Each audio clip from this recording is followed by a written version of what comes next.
एक बड़े department store से ग्लोरिया ने खाने पीने का इतना सामान खरीद लिया कि हमें वो 1 महीने के लिए काफ़ी होता है। इसके अलावा हमने गोश्त, अंडे, चिकन, मछली और गोश्त भी वाफिर मिकदार में ख़रीद लिए। हमने एक जगह से बड़े बड़े 2 सूटकेस भी खरीदे और कई जोड़े कपड़ों और जूतों के भी खरीद लिए। सामान से लदे फंदे हम लौटे तो सूरज गुरूब होने वाला था। हमारा फ्लैट फर्स्ट फ्लोर पर था। सारा सामान ऊपर पहुंचाने के लिए मुझे 2 चक्कर लगाने पड़े। सारा सामान ऊपर पहुंचाकर मैं बाथरूम में घुस गया और देर तक नहा कर बाहर निकला तो कॉफ़ी के मसूर कुन महक ने मेरा इस्तकबाल किया। ग्लोरिया ने इस दौरान में कॉफ़ी के साथ सैंडविचेस भी बना लिए थे और टेबल पर मुख्तलिफ किस्म के बिस्किट्स और केक भी मौजूद थे। मैंने मेज़ पर निगाह डालकर कहा, वाह भाई, लड़की ऐसी हो तो अच्छा है। मुझे वो सब कुछ बहुत घरेलू लग रहा था। ऐसा लग रहा था जैसे मैं कोई ख्वाब देख रहा हूँ। दिल चाह रहा था कि अगर ये ख्वाब भी है तो कभी ख़त्म न हो। ग्लोरिया ने फुर्ती दिखाई थी। वो न सिर्फ खुद शावर ले चुकी थी बल्कि कॉफ़ी भी तैयार कर चुकी थी। इस वक्त बाथिंग गाउन में वो ऐसी लड़की लग रही थी जिसकी हाल ही में शादी हुई हो और जो हनीमून मनाने निकली हो। मैंने बहुत मुश्किल से ग्लोरिया से नजरें हटाई और कॉफ़ी की तरफ मुतवज्जा हुआ। मुबादा बाबा का खाया हुआ सफूफ फिर मुझे पागल कर दी। मैं खामोशी से कॉफ़ी पीता रहा और सैंडविचेस पर हाथ साफ करता रहा। वैसे तुम्हारा ये कौमी लिबास इतना बुरा भी नहीं है, ग्लोरिया ने मेरा जायजा लेते हुए कहा। मैंने इस वक्त शलवार सूट पहन रखा था। शर्त बस ये है कि इसे सलीके से पहना जाए। नहीं, शर्त यह है कि इसे पहनने वाला इतना ही हैंडसम और बावकार हो जितना मैं हूँ। मैंने हंस कर कहा, मेरा ख्याल है कि मैं किसी पाकिस्तानी खातून के हुलिये में आ जाऊँ तो हमें कोई भी पहचान नहीं सकेगा। ये कहकर वो बाथरूम में चली गई। तकरीबन 20 मिनट बाद वो बाहर निकली तो मैं उछल पड़ा। इसकी सुर्ख सफ़ेद रंगत गंदगी हो चुकी थी। ब्राउन बाल इस वक्त स्याह थे और आंखों पर कॉन्टैक्ट लेंस थी। तुमने तो वाकई कमाल कर दिया, मैंने हंस कर कहा। अब ज़रा मेरा हुलिया भी बदल दो।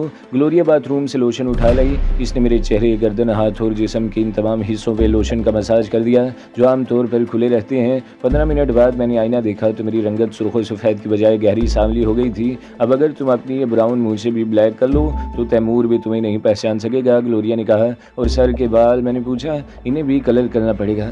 सर के बालों को रंगने की बजाय उस तरह फिरवा दो, ग्लोरिया ने हंस कर कहा, या फिर कोई अच्छी सी विग खरीद लो। न मैं उस तरह फिरवाऊंगा न विग लगवाऊंगा बल्कि इन्हें कलर करूंगा। बस हर हफ्ते 10 दिन बाद मुझे थोड़ी सी मेहनत ही करना पड़ेगी ना। तैयारी में हमें कुछ वक्त और लग गया।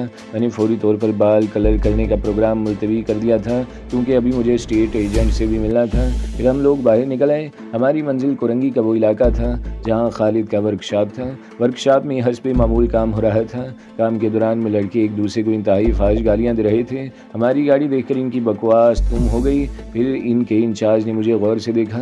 वो मुझे पहचाना तो नहीं मगर मेरी शानदार गाड़ी से मरूब होकर बोला, आप ऑफिस में चल कर बैठे, मैं यहाँ बैठने नहीं आया हूँ। मैंने जवाब दिया, मुझे फौरी तौर पर खालिद से मिलना है। वो तो काफ़ी दिन से वर्कशॉप पर नहीं आए। मैंने इनके घर जाकर मालूम किया था, वो लोग भी बहुत परेशान हैं। अच्छा ठीक है, मैंने कहा, खालिद साहिब आए तो इन्हें बता देना कि यूसुफ आया था। मैंने जानबूझकर अपना गलत नाम बताया था। वहाँ से मायूस होने के बाद हम बेमकसद सदर की तरफ निकल गए। ग्लोरिया ने गाड़ी एक रेस्टोरेंट के सामने पार्क कर दी और बोली, मेरे सर में शदीद दर्द हो रहा है, आओ यहाँ कॉफ़ी पी लें। हम रेस्टोरेंट में दाखिल हुए तो एक बैरी ने लपक कर वो दरवाज़ा खोल दिया जिस पर फैमिली लिखा था। वहाँ मुस्तकबिल की कई फैमिलीज़ बैठी आइंदा की प्लानिंग कर रही थी। इनमें ज़्यादातर तो 18 और 20 के दरमियान थी। कॉफ़ी पीकर हम बाहर निकले तो गाड़ी के नज़दीक ही एक ट्रैफिक सार्जेंट खड़ा था। मैं दरवाज़ा खोलकर बैठने ही वाला था कि सार्जेंट बोला, ये गाड़ी आपकी है?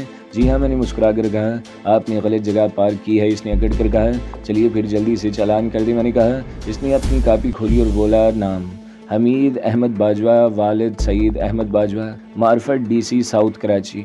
मैंने एक ही सांस में नाम, वल्दियत, पता सभी कुछ बता दिया।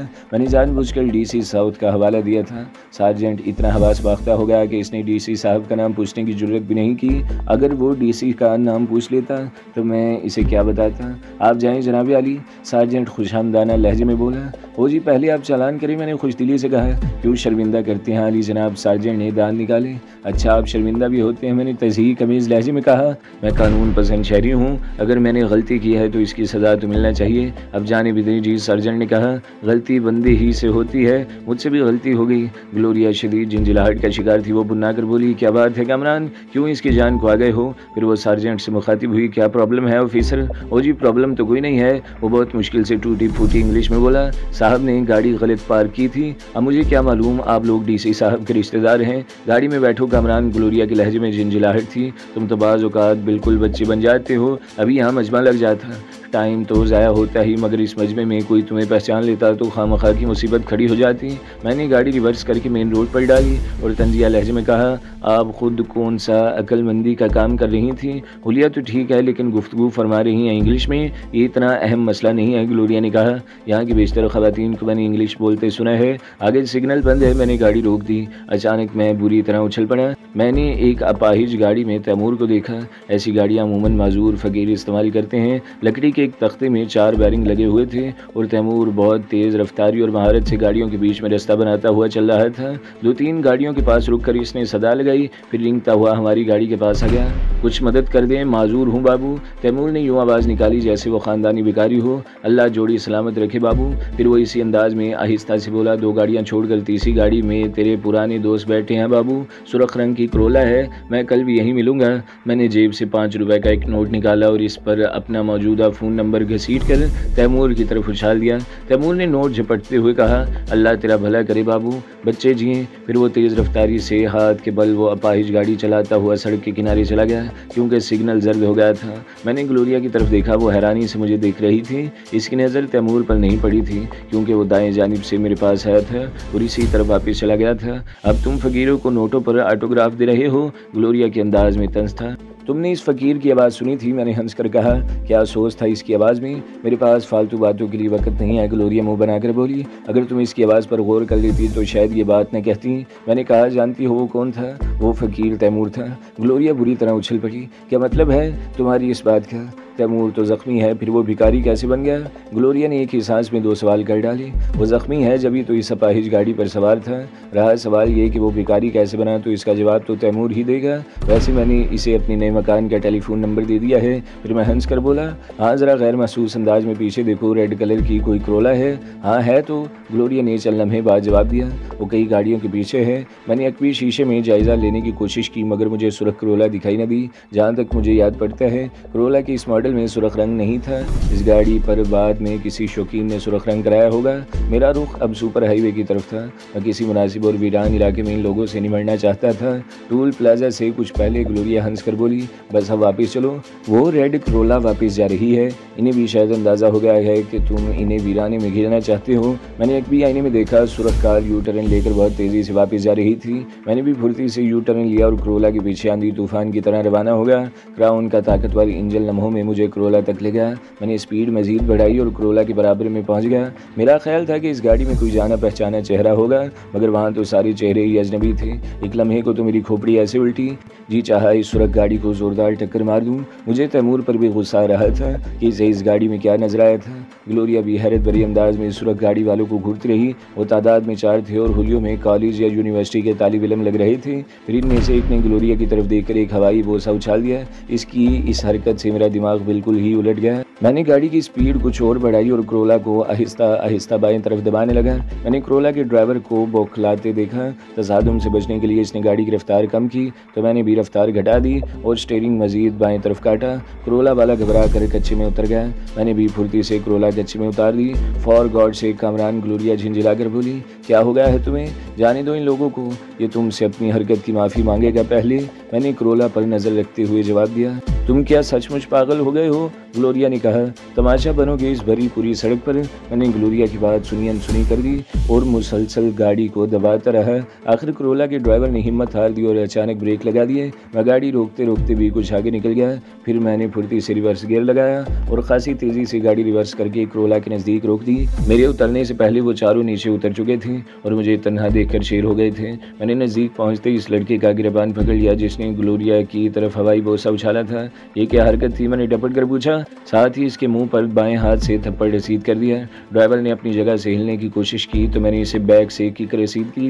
वो अपनी गाड़ी के बोनट से टकराया, फिर फिसल कर नीचे गिर पड़ा। मैंने लड़के को जोरदार झटका दिया और मजीद एक थप्पड़ जड़ दिया। बताओ इस हरकत का मकसद क्या था? हमें कुछ नहीं मालूम, तीसरा लड़का बोला। वो बाकी 3 के मुकाबले में कुछ शरीफ था। हमें तो एक साहब ने 500 रुपये दिए थे और कहा था कि कम से कम आधे घंटे तक इस ब्लैक टोयोटा क्राउन का पीछा करो और तुम मुँह उल्टा करके चल दिए। मैंने जहरीले लहजे में कहा। हमने इसकी वजह पूछी थी। मुझसे मार खाने वाला बोल उठा। वो साहब कहने लगा कि मेरा एक दोस्त इस गाड़ी में जा रहा है, मैं इससे थोड़ा सा मजाक करना चाहता हूँ। नाम क्या था इन साहिब का? मैंने जिरा करने के अंदाज में पूछा। नाम तो हमने नहीं पूछा था इनका, इसने जवाब दिया। नाम भी नहीं मालूम? मैंने इसके गिरेबान को एक और झटका दिया। हुलिया तो बता सकते हो? जवाब में उन्होंने जो हुलिया बताया वो विनोद पांडे का हो सकता था। फिर वह चौंक कर बोला, हाँ मुझे याद आया, इनके पास भी इसी मॉडल और कलर की करोला थी। उन्होंने कहा था कि मेरा दोस्त समझेगा कि मैं इसका ताकुब कर रहा हूँ, वो कुछ परेशान होगा कि आखिर मुझे ताकुब करने की क्या ज़रूरत पेश आ गई। दिन का वक्त था और सुपर हाईवे पर गाड़ियाँ रवां दवां थी। हम सड़क से हट कर खड़ी थी, मगर इसका मतलब ये भी नहीं था कि लोगों की नज़रों से उजल थी। सभी गाड़ियाँ रुके बगैर सन्नाटे से गुजर गई थी। देखा उन्होंने भी ज़रूर होगा, मगर रुक कर वक्त ज़ाया करना मुनासिब न समझा। मगर सब लोग तो एक से नहीं होते। हमें इस हाल में देखकर आगे पीछे चंद गाड़ियाँ रुक गई। मैंने फुर्ती से रिवॉल्वर निकाला और करोला वालों को एक झलक दिखाकर दोबारा जेब में रख लिया। फिर गुर्रा कर बोला, अगर तुम में से किसी ने चालाकी दिखाने की कोशिश की तो जेब के अंदर से भी फायर कर सकता हूँ। फिर मैं ग्लोरिया से मुखातिब हुआ, इनमें से कोई गड़बड़ की कोशिश करे तो इसे बिला झिझक गोली मार देना।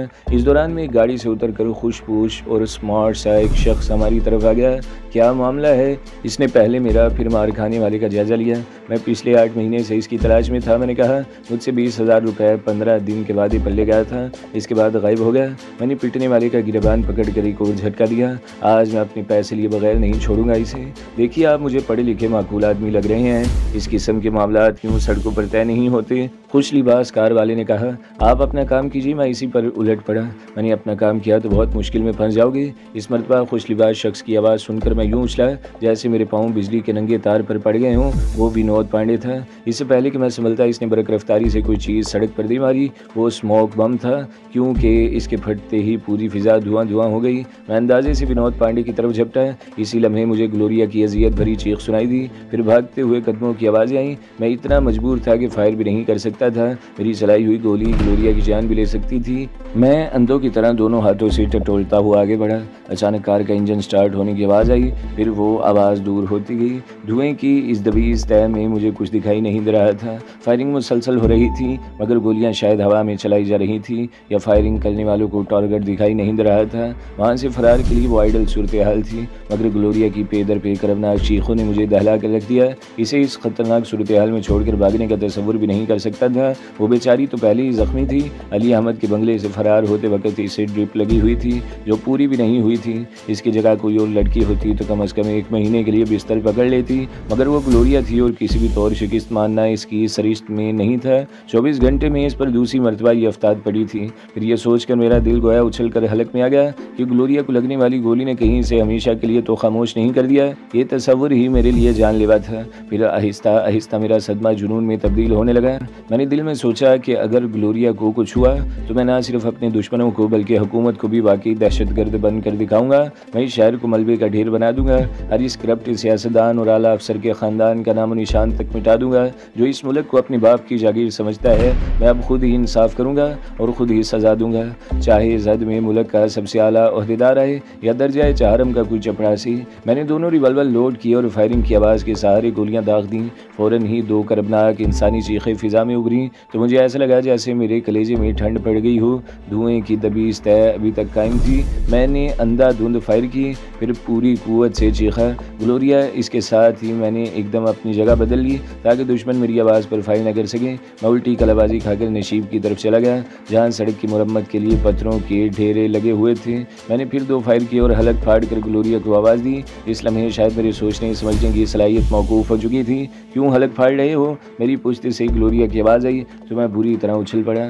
तुम ठीक हो ग्लोरिया? मैंने हकला कर पूछा।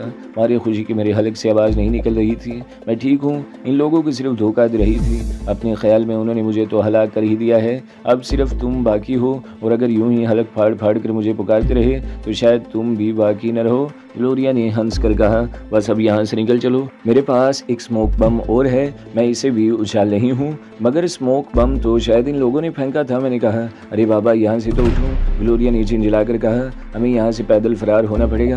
पैदल? मैंने हैरत से कहा, क्या मैं अपना सर फोड़ूं या तुम्हारा? ग्लोरिया भुना कर बोली। पैदल नहीं तो क्या तुम्हारे लिए बतौर खास F-16 आएगा? तुम्हारी दिलदोज चीखों ने असल में मुझे इतना कंफ्यूज कर दिया है कि मेरा जहन काम नहीं कर रहा। मैंने कहा, काम वही चीज़ करती है कामरान जिसका वजूद होता है। अच्छा अब यहाँ से निकलो, मैंने झिंझिला कर कहा। ये जुमलेबाजी का मौका नहीं है। मुमकिन है ग्लोरिया जवाब में कुछ कहती, मगर इस वक्त 2 फायर हुए और गोलियां हमारे सिरों पर से गुजर गई। धुआं अभी इतना कम नहीं हुआ था कि दुश्मनों को टारगेट नजर आ जाता। बस उन्होंने अंधाधुंध 2 फायर झोंक दिए थे।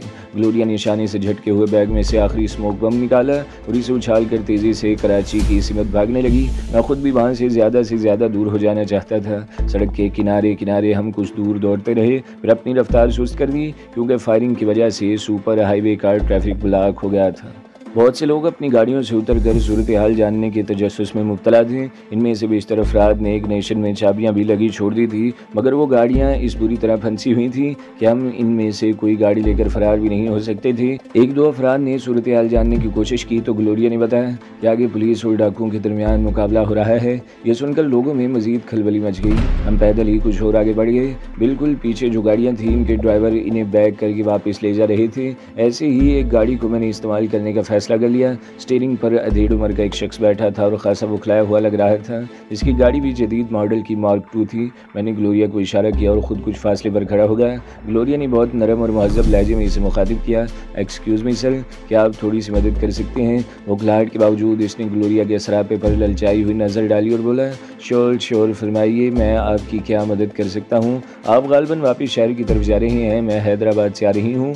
मेरी गाड़ी ट्रैफिक जाम में फंस गई है और कॉन्सुलेट पहुँचना भी बहुत ज़रूरी है। अगर आपको ज़हमत ना हो तो मुझे ऐसी जगह ड्रॉप कर दें जहाँ से मुझे कोई कन्वेंस मिल जाए। ज़हमत कैसी मिस, मगर आपकी गाड़ी, इसे ड्राइवर ले आएगा। तशरीफ़ रखें। इसने फ्रंट सीट का दरवाज़ा खोल दिया। Thank you very much, Gloria ने हंस कर कहा। आपने मेरी बहुत बड़ी मुश्किल हल कर दी। फिर वो मुझसे मुखातिब हुई, आइए मिस्टर सुल्तान, लिफ्ट का बंदोबस्त हो गया। ये सुनकर वो शख्स चौंका, मगर मैं इस वक्त तक पिछली सीट का दरवाज़ा खोलकर अंदर बैठ चुका था। इस शख्स ने नागवारी से मुझे देखा, फिर यू टर्न लेकर वापस हो गया। मिस्टर सुल्तान मेरे असिस्टेंट हैं, ग्लोरिया ने कहा। हाँ, आपने अपना तारुफ नहीं कराया। मैं वजारत मवासलात का एक अहम अहदेदार हूँ। मेरा नाम नईम शराजी है। मेरी पोस्टिंग इस्लामाबाद में है, मगर विजिट पर कराची आया हूँ। मगर आपकी गाड़ी पर तो प्राइवेट नंबर है। मैंने कहा।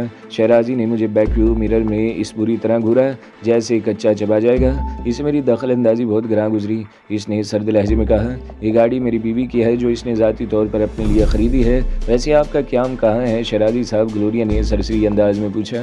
डिफेंस में बंगला है मेरा, इसने फ़ख्र से बताया। एक आध बंगला तो इस्लामाबाद में भी होगा? ग्लोरिया ने यूँ पूछा जैसे इससे बहुत ज़्यादा मरूब हो गई हो। डिफेंस में मेरे 2 बंगले हैं, एक कॉटेज मरी में भी है और आजकल लाहौर में भी एक बंगला तैयार करा रहा हूँ। फिर वो हंस कर बोला, वैसे मैं खुद गवर्नमेंट की तरफ से दिए हुए एक बंगले में रहता हूँ। मेरे ज़ाती बंगले किराए पर उठे हुए हैं। आप किस ग्रेड के अफसर हैं शराजी साहब? ग्लोरिया ने मासूमियत से पूछा। ग्रेड तो मेरा 19 है, मगर मराद 22 ग्रेड वालों की है। इसने यूँ बताया जैसे अपना कोई कारनामा बयान कर रहा हो। क्या आपको इतनी तनख्वाह मिल जाती है कि लग्जरी लाइफ अफोर्ड कर सकें? मैं खुद पर काबू न रख सका। शराजी ने एक मरतबा फिर मुझे खा जाने वाली नज़रों से घूरा, फिर नागवारी से बोला, तनख्वाह क्या होती है? मेरे पास इतने इख्तियारात हैं कि मैं इससे 4 गुना ज़्यादा लग्जरी अफोर्ड कर सकता हूँ। गोया आपने अपने इख्तियारात का नाजायज़ फ़ायदा उठाया है। मैंने इसे चिढ़ाने वाले अंदाज में कहा। गुफ्तगू चूँकि उर्दू में हो रही थी इसलिए ग्लोरिया यूँ मुस्कुरा रही थी जैसे हम मौसम पर तबादला ख्याल कर रहे हों। शराजी ने तपे हुए लहजे में कहा, अगर मुझे इस गैर मुल्की खातून का ख्याल ना होता तो मैं अभी तुम्हें धक्के देकर गाड़ी से उतार देता। तुम शायद मुझे जानते नहीं हो, बड़े बड़े घाघ वजीर भी मुझसे कतराते हैं। अच्छा, मैंने इस्तेज़ाइया लहजे में कहा, मगर मैं कोई वजीर नहीं हूँ। आप बिला झिझक मुझे धक्के देकर बल्कि ठूटे मार कर यहीं उतार दें। जब आप वजीरों से नहीं डरते तो ये गैर मुल्की खातून आपका क्या बिगाड़ लेगी? जल्दी करें वरना कहीं मुझे गुस्सा आ गया तो यही सलूक आपके साथ भी कर सकता हूँ। यू बॉस्टर्ड, वो आप से बाहर हो गया। तुम मुझे शराजी को धमकियां दे रहे हो, क्या मसला है? ग्लोरिया ने पूछा। तुम लोग तो लड़ने लगे। अगर मैंने असल बात बता दी तो तुम अभी जूता उतार कर इसकी मुरम्मत शुरू कर दोगी। मैंने मस्कीन से लहजे में कहा। मैंने ऐसी क्या बात की है बॉस्टर्ड? शराजी आपे से बाहर हो गया। झूठ बोलेगा? झूठ तो अब तू बोलेगा हरामजादे, मैंने बदले हुए लहजे में कहा। कहा, मैंने ये जुमला इंग्लिश में मुखातिब किया था। यह हरामज़ादा कह रहा था कि तुम्हारी बॉस तो बहुत खूबसूरत है, गैर मुल्की औरतें बहुत आज़ाद ख्याल होती हैं, इससे पूछो कि मेरे साथ एक रात गुजारना पसंद करेगी। क्या मैंने ये कहा था? मैं तो मिस्टर शराजी, ग्लोरिया सख्त लहजे में बोली, आपकी ये जुर्रत कैसे हुई? क्या आपके ख्याल में हर गैर मुल्की औरत बदचलन और आबरू वाख्ता होती है? मैं अपने सफारत खाने से बात करूंगी। तुम लोग आखिर खुद को समझते क्या हो? ये बॉस्टर झूठ बोल रहा है मैडम, इसने कहा। शट अप ग्लोरिया धाड़ी, आपको खवातीन के सामने बात करने की तमीज़ भी नहीं है। मेरे सामने ही आप मेरे मातहत को कई दफ़ा गाली दे चुके हैं। फिर वो बिफर कर बोली, चलिए कहाँ ले चलेंगे मुझे? आपकी बीवी से भी मुलाकात हो जाएगी। मैडम बाय गॉड, मेरा ये मकसद नहीं था, मैंने ऐसी बात की ही नहीं। आपका आदमी झूठ बोल रहा है तो फिर गाड़ी किसी थाने में ले चलें, मैं अपने सफारत खाने को वहीं से मुतला कर दूंगी। ये भी नहीं हो सकता तो मेरे सफारत खाने चलें, मैं भी देखती हूँ कि आप कितने बड़े अफसर हैं जो एक गैर मुल्की सफारतकार औरत की इज्जत का सौदा करना चाहते हैं, ग्लोरिया ने सख्त लहजे में कहा। तो दोस्तों, अगली किस्त सुनने के लिए हमारे चैनल को ज़रूर सब्सक्राइब करें, वीडियो को लाइक करें और बेल के आइकन पर भी क्लिक कर दें ताकि हर जो आने वाली वीडियोज़ हैं वो आपको सबसे पहले मिलती रहें।